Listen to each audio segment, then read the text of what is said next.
కనుక ఈ భూమి మీద మనకు చూడండి, కొన్నాళ్ళు మనకి ఆహారం లేకపోయినా బ్రతకొచ్చు, కానీ దేవుని పిల్లలుగా దేవుని వాక్యం అనేది చాలా అంతకంటే విలువైనది. కనుక ఈ వాక్యం వల్ల ఉందనుకోండి, సమస్యలు, కష్టాలు, బాధలు, ఇబ్బందులు, ఇక్కట్లు ఎన్ని వచ్చినా మనం ఏం చేయగలము? ధైర్యంగా బ్రతకగలం. చాలామందికి అన్నీ ఉన్నాయి, కానీ దేవుని వాక్యం వల్ల లేకపోవడం, వాళ్ళు బ్రతకలేకపోయారు. ఎంతోమంది మనం చూస్తాం, భయంకరమైనటువంటి ఆత్మహత్యలు చేసుకున్న వారిని ఎంతోమందిని చూస్తాం. డబ్బుండి, ఆస్తుండి, అంతస్తుండి, అన్నీ ఉండి ఆత్మహత్యా ప్రయత్నాలు. ఎందుకంటే వారిలో ఏమి లేదు, దేవుని వాక్యం అనేది ఉంటే వారిని ఆత్మహత్యకు తీసుకొని వెళ్ళేది కాదు. కనుక ఈరోజు మనం ఏమీ లేకపోయినా దేవుని వాక్యమంలో ఉంది. ఆ వాక్యాన్ని బట్టి మనం ఏం చేయాలి? సంతోషించాలి. ఈరోజు మనం బ్రతికున్నామంటే, ఈరోజు మనం జీవముతో ఉన్నాము అంటే, ఈరోజు మనం జీవిస్తున్నామంటే, ఈరోజు మనం చలిస్తున్నాము, ఉనికి కలిగి ఉన్నాము, బ్రతికున్నాము అంటే దానంతటి కారణం దేవుని వాక్యమే మనల్ని ఏం చేసింది? బ్రతికించింది, జీవింపజేసింది. అందుకు ఆ వాక్యాన్ని బట్టి మనం ఏం చేయాలి? ఆనందించాలి. ఓకే, రెండవదిగా నేను చూపించి ముందుకు వెళ్తాను. చూడండి, యోహాను రాసిన మొదటి పత్రిక 2వ అధ్యాయము 17వ మాట.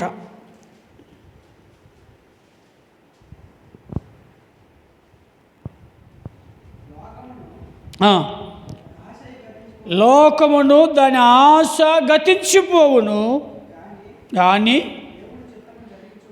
దేవుని చిత్తము జరిగించేవాడు నిరంతరము నిలుచును. చూడండి, చాలా చక్కగా ఈ మాటలో మనం చూస్తుంటున్నాం. మరి దేవుని వాక్యం అనేది మనల్ని ఏం చేస్తుందంటే, మరి నిరంతరము నిలిచుంటుంది. అంటే భూమి గతించిపోవును, కానీ దేవుని వాక్యం అనేది ఎప్పుడూ కూడా గతించిపోదు. యోహాను సువార్తలో కూడా ఉంటుంది. ఆయన ఉదయకాల సమయంలో వింటూ వచ్చాం, దేవుని మాటలు గతించవు అని. కనుక ఈ లోకములు అన్నీ పోతాయి, మన డబ్బు, మన ఆస్తి, మన అంతస్తు అన్నీ పోతాయి, గతించిపోతాయి. కానీ దేవుని వాక్యం ఎప్పుడూ కూడా మన యొద్ద నుండి వెళ్ళిపోదు. ఇలా చూసుకుంటూ పోతే బైబిల్ గ్రంథంలో చాలా చూడగలం. దేవుని యొక్క వాక్యములో ఏముంది అంటే, ఇదే యోహాను పత్రికలో మనం చూస్తాం కదా, 2వ అధ్యాయంలోనే మనం చూసినట్లయితే చూడండి,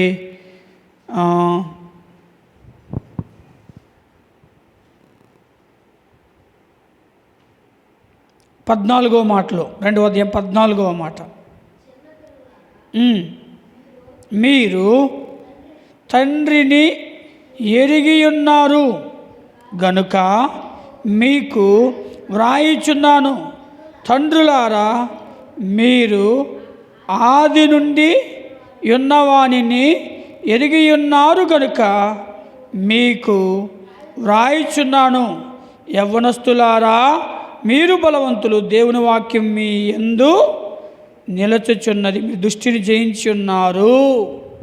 దేవుని యొక్క వాక్యం అనేది, ఆ వాక్యాన్ని బట్టి మనం ఎందుకు ఆనందించాలంటే, దేవుని వాక్యము ద్వారా మనం నిల్చున్నాము. అంత మాత్రమే కాదు, దుష్టుడైన సాతాన్ని మనం ఏం చేయగలుగుతున్నాము?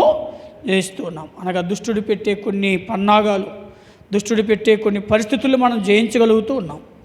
ఒకేలా చూసుకుంటూ పోతే బైబిల్లో చాలా విషయాలు చూస్తాం. అయితే ఇంకొక ప్రశ్న ఏంటి అంటే, వాక్యాన్ని బట్టి మనము ఆనందిస్తే వచ్చే లాభం ఏంటి అని ఆలోచన చేస్తే చాలా లాభాలు ఉన్నాయి. చూడండి, వాక్యాన్ని బట్టి మనం ఆనందిస్తే చాలా లాభాలు ఉన్నాయి. చూడండి, వాక్యము దేవుడై ఉన్నాడు కనుక మనము ఆ వాక్యాన్ని బట్టి ఆనందించాలి. ఆ వాక్యాన్ని బట్టి కనుక మనం ఆనందిస్తే వచ్చే లాభాలు ఏంటో టూకీగా నేను చూపించి ముందుకు వెళ్తాను. 119వ కీర్తన 92, 93 మాటలు చదువుకుందాం. 119వ కీర్తన 92, 93.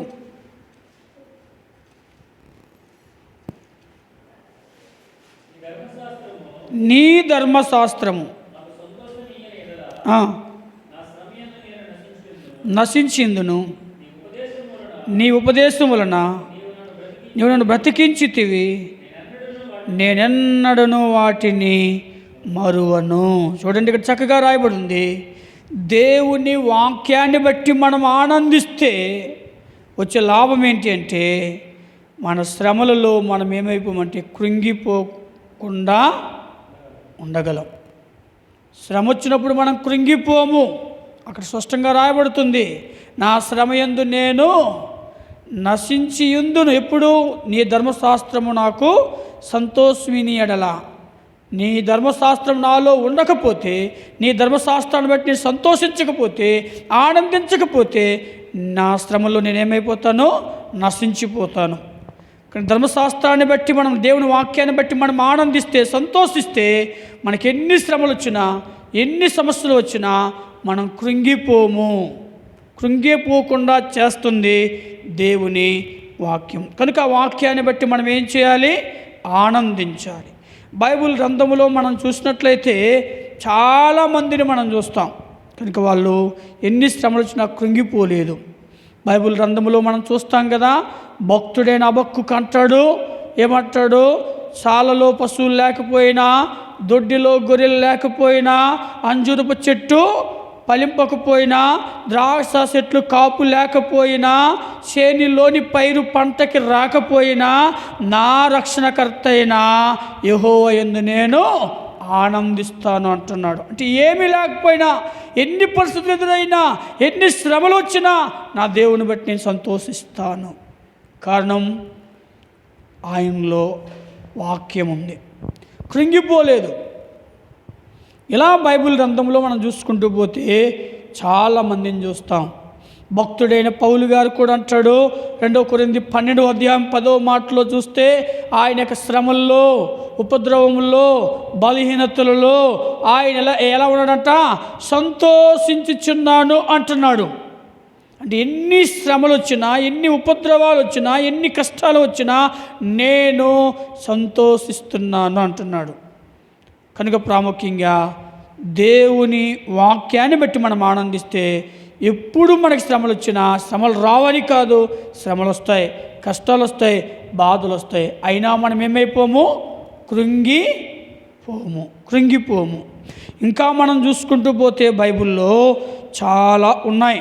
చూసినట్లయితే చాలా ఉన్నాయి.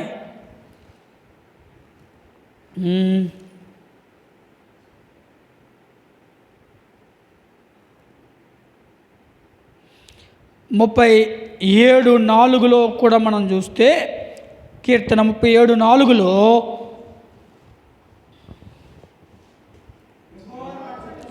సంతోషించుము.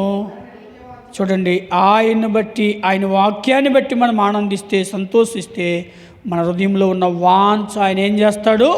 తీరుస్తాడు.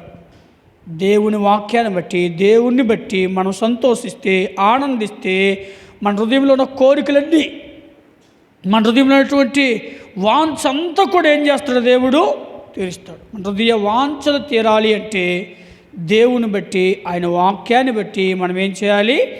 ఆనందించాలి. ఇలా బైబిల్ గ్రంథంలో చూసినట్లయితే చాలా విషయాలు మనం చూస్తాం. చాలా విషయాలు మరి నెహెమ్యా గ్రంథంలో ఉంది. టైం అయిపోయింది కనుక నెహెమ్యా గ్రంథం 8:10 ఉంది. ఆయన యందు మనం ఆనందించడం వలన బలం పొందుకుంటామంట. దేవుని బట్టి, దేవుని యొక్క వాక్యాన్ని బట్టి మనం ఆనందిస్తే మనం ఏం పొందుకుంటామంటే బలాన్ని పొందుకుంటాం. ఇంకా ఫిలిప్పీ పత్రిక 3:1 రాయబడి ఉంటుంది, ఆయన్ని బట్టి మనం సంతోషిస్తే, ఆయన వాక్యాన్ని బట్టి సంతోషిస్తే ఎంతో క్షేమంగా మనం ఉంటాము, ఎంతో సురక్షితంగా మనం ఉంటాము. ఇంకా కీర్తనల గ్రంథం 119వ కీర్తనలో రాయబడుతుంటుంది 77వ మాటలో, ఆయన బట్టి, ఆయన వాక్యాన్ని బట్టి, ఆయన ధర్మశాస్త్రం బట్టి మనం ఆనందిస్తే, సంతోషిస్తే దేవుని యొక్క కరుణ కటాక్షములు మనపై ఉంటాయి. ఇలా చాలా ఉన్నాయి చెప్పుకోవాలి అంటే. కనుక ఈరోజు దేవుని వాక్యంలో మనం చూస్తూ వచ్చాము, ఆదియందు వాక్యం ఉండెను, వాక్యము దేవుని యొద్ద ఉండెను, వాక్యము దేవుడై ఉండెను. కనుక దేవుడై ఉన్న వాక్యాన్ని బట్టి మనం ఏం చేయాలి? ఆనందించాలి. ఎందుకు ఆనందించాలి అంటే, ఆ వాక్యం మనల్ని ఏం చేస్తుంది అంటే బ్రతికిస్తుంది, నెమ్మదిస్తుంది, జీవింపజేస్తుంది. ఎందుకు ఆనందించాలి, సంతోషించాలి అంటే ఆ వాక్యం మన శ్రమల్లో కృంగిపోకుండా చేస్తుంది. మన హృదయంలో ఉన్న వాంఛ కోరికలు తీరుస్తుంది. మన బలహీనతల్లో మనకేమిస్తుంది? బలాన్ని ఇస్తుంది. మన ఈ యొక్క భయంకరమైనటువంటి మరి దినాల్లో, అపాయకర దినాల్లో క్షేమంగా ఉండేటట్లు చేస్తుంది. దేవుని యొక్క కరుణ కటాక్షములు మనపై ఉండేటట్లు చేస్తుంది. కనుక వాక్యమై ఉన్న దేవుడై ఉన్నటువంటి వాక్యమును బట్టి మనం సంతోషించి ఆనందిస్తే గొప్ప ఆశీర్వాదాలు, గొప్ప దీవెనలు, గొప్ప మేళ్ళు ఉన్నాయి.